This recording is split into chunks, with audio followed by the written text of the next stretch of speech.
For generations, many of us have heard one sentence repeated again and again.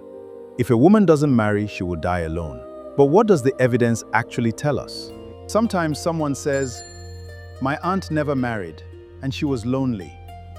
That experience is real. It deserves compassion.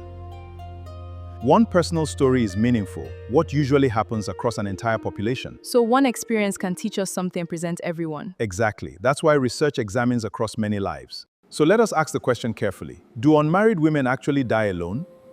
The research suggests a more nuanced answer. People's well-being in later life is influenced by many factors. Marriage can certainly be one meaningful source of companionship, but it is not the only path to connection or well-being. I've spent years asking the wrong question. The question is no longer, will I marry before it's too late? Instead, it becomes, am I building a life rich in healthy relationships, meaningful purpose, and supportive community? That shift transforms fear into intentional living. One of the most consistent findings in well-being research is this: supportive friendships matter. People who maintain close, trusting friendships often report greater emotional well-being.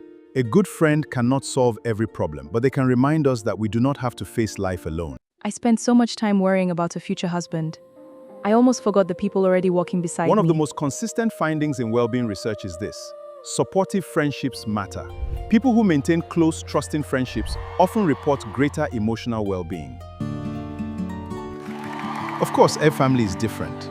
Healthy relationships are built on mutual respect, care, and understanding, not simply shared biology. My family has pressured me at times, but they've also celebrated my achievements and stood beside me through difficult moments. Perhaps our conversations need more understanding, not more fear. Another important finding is that community involvement can strengthen well-being.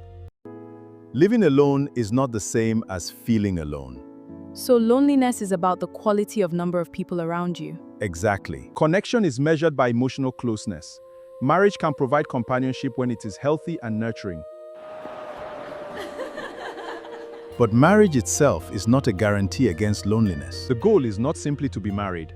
The goal is to build emotionally healthy relationships. Healthy aging is usually built through consistent habits over many years. Meaningful friendships, purpose, physical activity, healthcare, supportive relationships, community.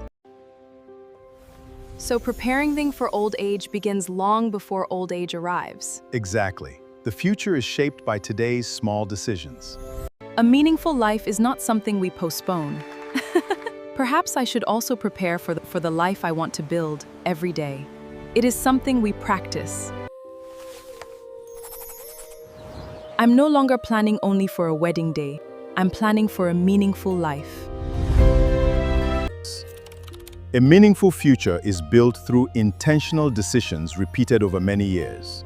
Now I see marriage can be one beautiful part of a much life. I still hope to marry someday, but I no longer believe I must marry to prove my worth. If love comes, I want it to grow from mutual respect, not panic. Healthy preparation from wisdom rather than fear.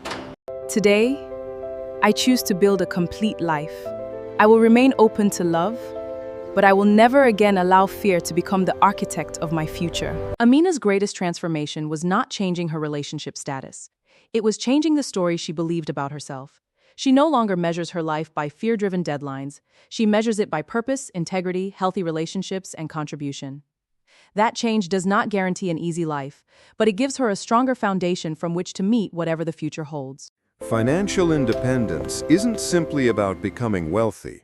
It's about creating options. When you have options, fear has less power over your decisions. For years, I believed marriage was my greatest financial security. Financial independence isn't simply your decisions. Today, I'm learning that preparation is also a form of security. Financial preparation is a responsibility toward yourself and those you care about. It means preparing wisely for whatever life brings. Financial preparation is an act of responsibility toward yourself and those you care about. Planning ahead doesn't mean expecting to be alone. It means financial security does not replace love, nor does love replace wise planning. The healthiest lives often combine emotional connection with practical preparation. Both matter. Why do you speak as though you're alone? Because I became so focused on the family I hadn't built. that I stopped appreciating the family I had already found. Always been here. Friendship is something we choose every day. Social media made me believe everyone else had life figured out. But behind every perfect photograph, someone is carrying something difficult. Marriage didn't erase all my fears. Career success didn't erase them either. Learning to ask for help made the biggest difference. For the first time, I don't feel pressured to pretend everything is fine. Thank you for giving me a place where I can simply be myself. Supportive friendships are consistently associated with better well-being. Healthy relationships are not measured only by romance. My life has been surrounded by love in many different forms. Sometimes I wonder if I can succeed without losing myself. Never measure your worth by someone else's timeline. Build your relationship status. Protect your integrity. Financial literacy is more than learning about money. It's about creating choices for your future. More freedom your future self may have. No one has ever explained money this way before. I always thought financial planning was only for older people. Financial literacy is more than learning about money. It's about creating choices for your future. Continue learning throughout your career. Financial knowledge gives you confidence to make thoughtful decisions. You didn't just teach me how to build a career. You taught me that I don't have to build my life around fear. You changed the way I see my future. If today's conversation helped even one person believe in herself, then every difficult season I've lived through has found new purpose. Teacher, I can read this whole page by myself now. That's wonderful. Every word you learn opens another door for your future. Healing doesn't mean you'll never feel afraid again. It means fear no longer makes every decision for you. For years, I tried to outrun fear. Now I'm learning to understand it. Healthy aging is shaped by many everyday habits practiced consistently over time. Preparing means showing up for my own life every single day. Something about you has changed. The worry in your eyes is gone. I'm no longer chasing a deadline, Mama. I'm building a life. Today, I thank God that you first found peace. I still believe in love. I still hope for marriage. I want respect and peace. That's what we pray for. When love comes, it will add to this life. It will not become the whole of it. Your presentation challenged several assumptions I've held. I appreciated how you connected success with purpose. Thank you. I'm glad the message was useful. Has it always been easy to live according to your values? Most of my growth came after questioning beliefs I had accepted without examining them. I respect that. Changing long beliefs takes courage. I've enjoyed our conversation. Perhaps we'll meet again at another event. If not, I appreciate learning from you. Thank you for asking respectfully. Have a wonderful evening. Would it be all right if I sent you an article related to leadership? I'd appreciate that. Thank you for asking instead of assuming. Respect should never be optional. The next few weeks will be busy. Focus on what's when your schedule becomes lighter. Perhaps we can continue our conversation? Thank you. That takes away a lot of menu pressure. Healthy communication is often remarkably ordinary. It includes listening and respecting boundaries. For the first time, I don't feel like I have to defend my ambition. Congratulations. You earned every bit of that recognition. I'm genuinely happy for you. Thank you. That means more than you probably realize. Some people became uncomfortable whenever my career moved forward.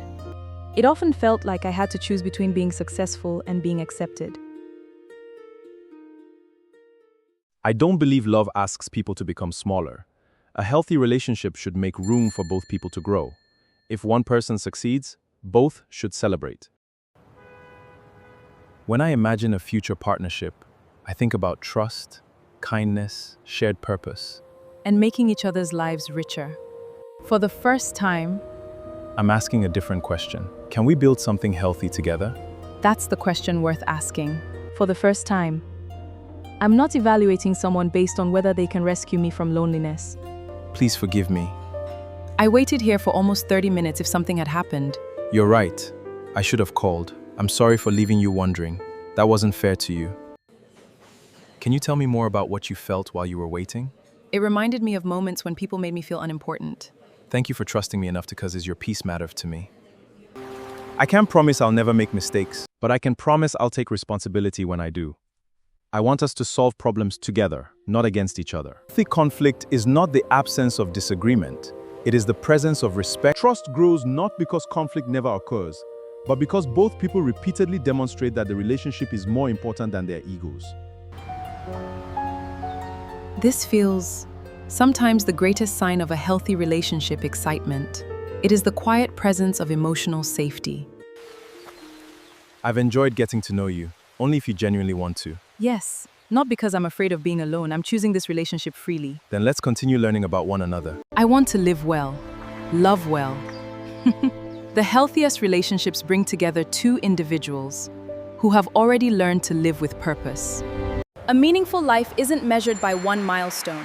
It's built through purpose, healthy relationships, service, and the courage to make decisions that reflect your values. A woman without a husband has no protection. Marriage is the only secure future. I understand, Mama. I believed those words because they were all I knew. I wanted to protect you. I never wanted fear to become your inheritance. Every generation has an opportunity to ask an important question. Are we passing down wisdom? Could we talk? Not as a mother giving instructions, speaking honestly to another. Of course, Mama. I'm listening.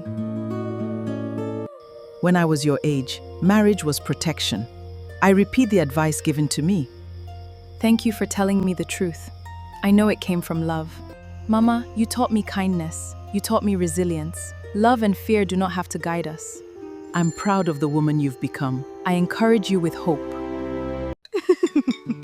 It's been a long time since we've all sat together like this. I've been thinking about everything we've talked about these past few weeks. Maybe we've spent too much time asking women when they'll marry, and not enough time asking whether they're happy, respected, and living meaningful lives. Those questions have made all the difference.